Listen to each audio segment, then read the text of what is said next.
Votre essai avec April Moto, l'assurance en plus facile. Plus d'infos sur aprilmoto.com. You can't even see me, the smoke rises off of the pavement. I'm off like the bandit, the white whale you're chasing. Your horses in neon can't catch me cause you're so iconic, rocket-tipping supersonic.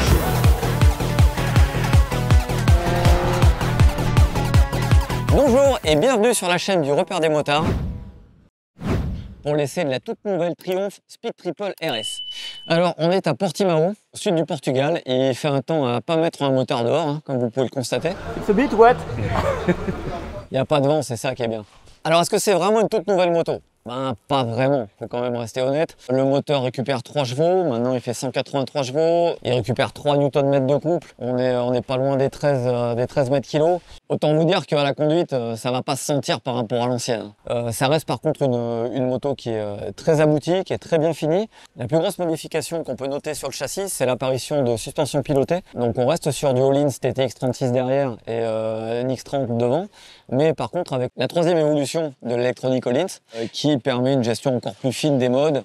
Donc cette Triumph maintenant, c'est 199 kg, une position de conduite qui a légèrement évolué puisque le guidon est 2 cm plus large et 7 mm plus haut. Bon, ça aussi, sans avoir l'ancienne version sous la main, vous dire qu'on le sent vraiment, ça va être un petit peu compliqué. Ça reste une Street Fighter, quoi, avec une gueule assez sympa, une très très belle finition. Un échappement qui a changé lui aussi, mais on conserve le même châssis, on conserve la même géométrie, puissance quasiment équivalente, l'excellent système de freinage style main et émet de cylindre radial Brembo. Une électronique de pointe qui a également évolué en profitant des nouvelles suspensions. D'origine, vous avez le shifter up and down. Nous, on avait en plus les poignées chauffantes qui sont pas en série et la petite selle passager, le couvre-selle passager qui est pas de série non plus. Et puis ce que je vous propose, c'est d'aller faire un petit peu de piste avec, un petit peu de route, et puis on se retrouve pour le débrief où on pourra en dire un petit peu plus. A tout de suite.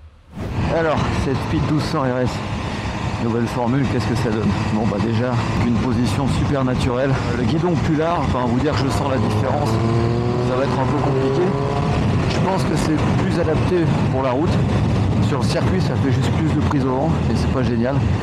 Par contre, sur route, bah voilà, ça augmente un petit peu le bras de levier. Hein. Ça reste un peu sportif hein, pour un roadster. On appuie sur les poignées, mais vraiment pas beaucoup.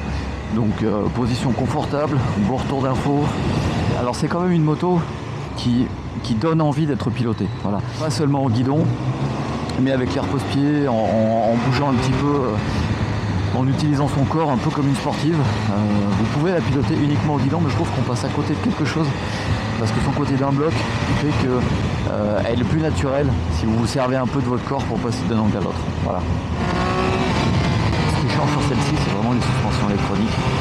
Des suspensions qui fonctionnent vraiment très bien et qui sont sensibles au réglage électronique. Alors je le dis pour les futurs acquéreurs, il ne faudra pas hésiter à mettre les mains dedans. En l'état, c'est une bécane qui est géniale. Elle met en confiance le placement sur l'angle. On peut rentrer même en gardant un peu de frein, elle ne se verrouille pas. Boîte de vitesse, shifter, downshift, très très bon. Il n'y a aucun souci. La gestion du frein moteur est très bien faite. Enfin, super beau bruit, discret, pas trop bruyant, mais quand même du caractère. Et puis il n'y a pas besoin de rouler vite en fait pour en profiter. Dès 3000 tours, y a du répondant, la connexion poignée de gaz elle est excellente. Alors ils ont un petit peu travaillé dessus, ce qui fait que maintenant même en mode sport, on a quelque chose qui est vraiment naturel. Elle est bien dans toutes circonstances en fait.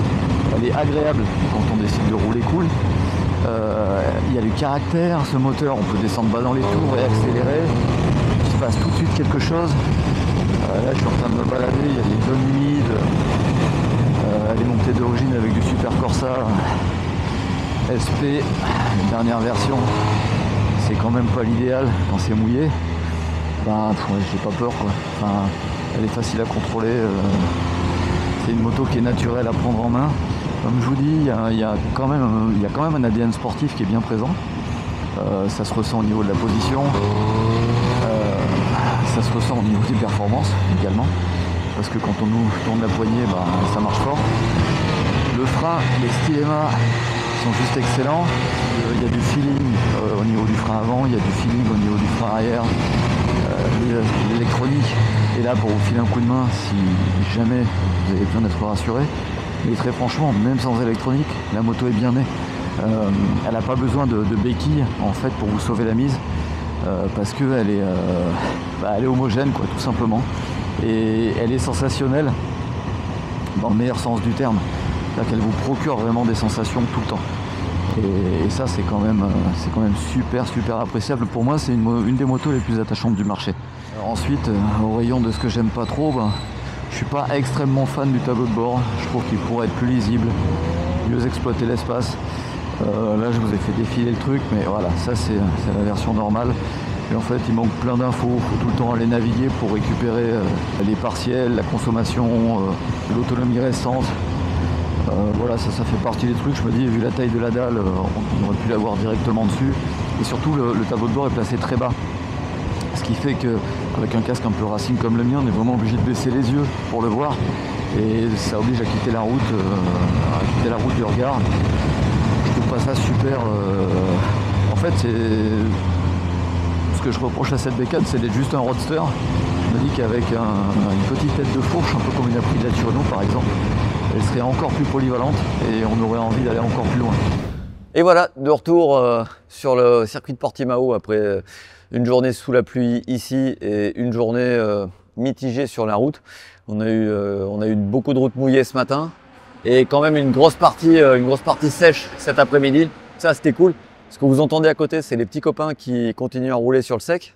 Et oui, on avait chacun une journée, on n'est pas tombé sur la bonne pour s'amuser sur le circuit dans les meilleures conditions. Je ne sais pas si je dois vraiment le regretter parce que même sous la pluie, c'était un peu une torture. Le guidon large passait 260 à l'heure dans la ligne droite.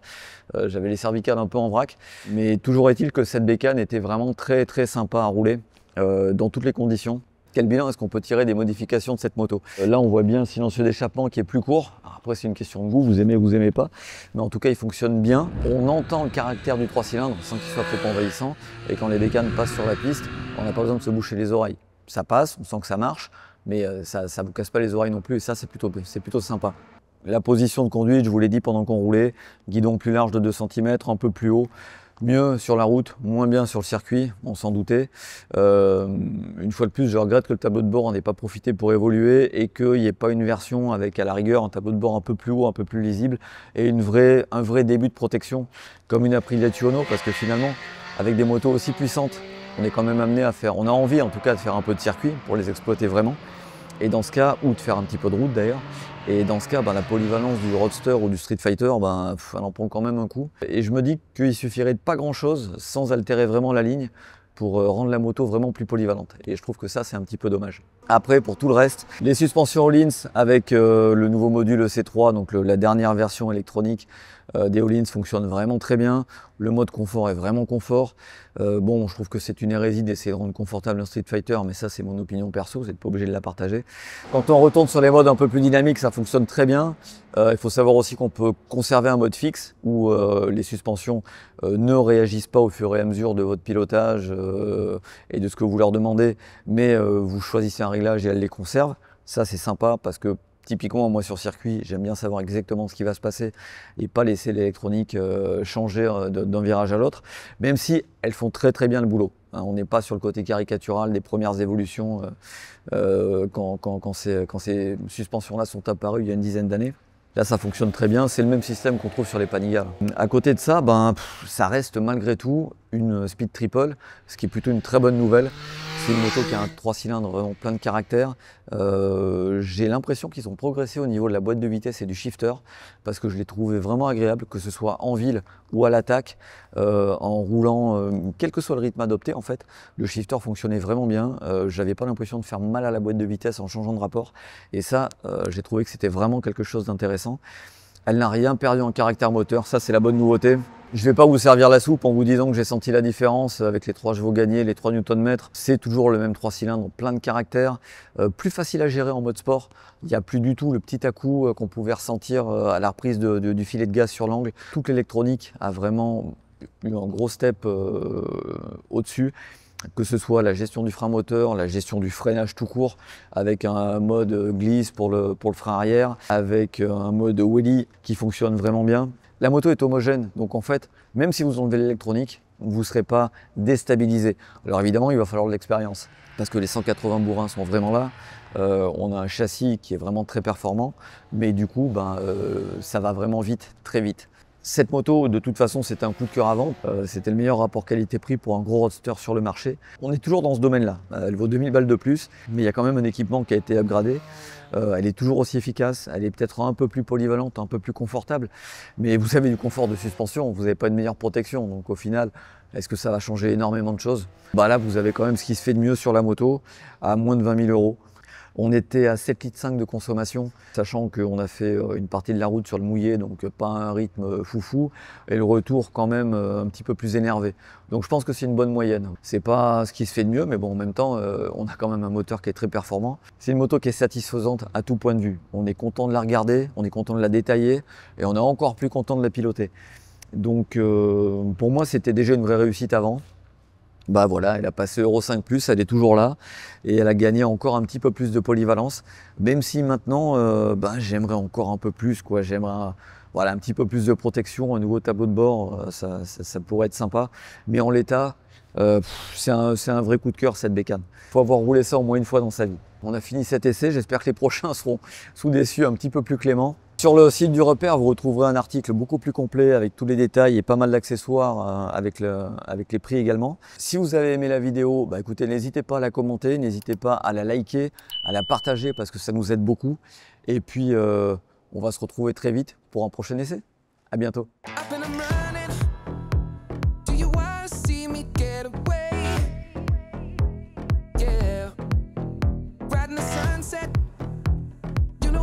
There